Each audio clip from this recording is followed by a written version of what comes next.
Alright, good evening everyone. So, I'm going to try something really interesting tonight. Here I have one of the only remaining bottles of a Russian Imperial Stout that I brewed back in January of this year. So, it's been a solid almost 11 months that this bad boy has been in the bottle. So Russian Imperial Stouts, if you're not familiar, are rather large beers that tend to do well and get better the longer they age. This one here is not really a true Russian Imperial Stout because it's really my first attempt at making one. I used like 9 different malts and had a bad mash and didn't really know what I was doing. This was before I started the channel actually.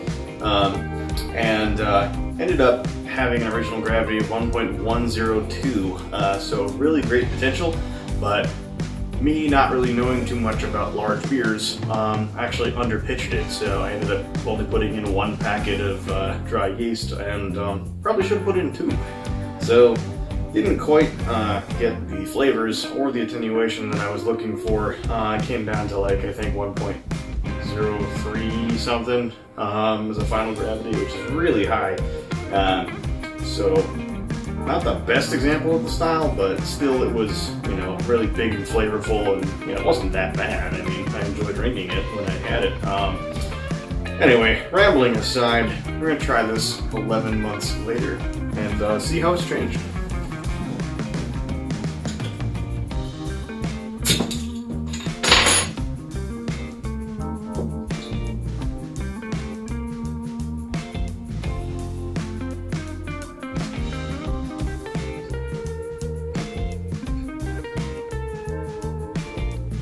Alright, so here we have the beer.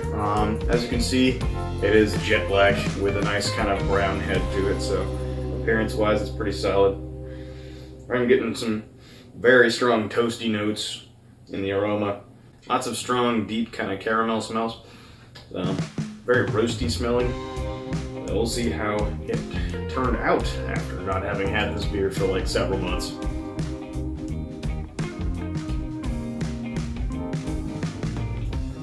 Ooh. You know what? That's actually not bad. Not bad at all. Wow. Alright, so this has gotten better. So it used to be pretty harsh. It used to be pretty, I'd say, acrid, kind of very, very smacks you in the face, kind of bitter. I wouldn't call it mellow.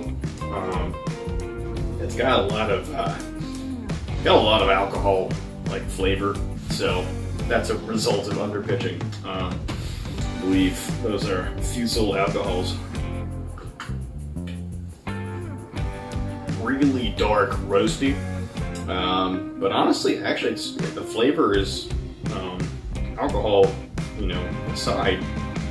Flavor's not bad. It's relatively well balanced. It's got some good residual sweetness to it.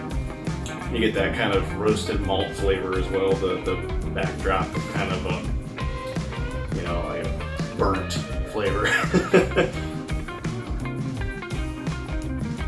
I mean, body-wise, it's extremely thick because of the very high finishing gravity. So, I would have preferred for it to have a better fermentation overall.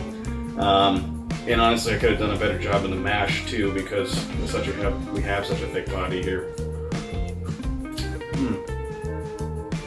That being said, the flavor has drastically improved since previously having this. I like big roasty beers. I like having a lot of roasted flavor. Some people don't, but I would actually, I would like to see this have more caramel notes in it. You smell a lot of it, but you don't taste a lot of it. Really two-dimensional kind of flavor. You got that big roasty flavor, and then also a lot of in-your-face alcohol. Kind of, you could use a little bit of hops just to kind of keep it bitter, but pleasantly so, and not from the alcohol. But overall, I mean, this has improved dramatically since I last had it. It no longer tastes like I'm drinking a campfire, so that's nice. Alright, I'm thinking about making this into a new series actually, where I do a really big heavy beer, like a stout, Imperial Stout, or a barley wine, or maybe a Belgian quad or Belgian triple, and just kind of squirrel that away for a while, and then, you know, many moons down the road, I pull a couple bottles out and see how they taste compared to how they did before. So let me know what you guys think if you like that. If you enjoyed this video, you enjoy what I do, hit the subscribe button please, and the like button. That helps me out a lot, and helps me become a little bit more visible to the YouTube community. So anyway, I'm just going to finish this off and enjoy the rest of it. So cheers, and I'll catch you in the next one.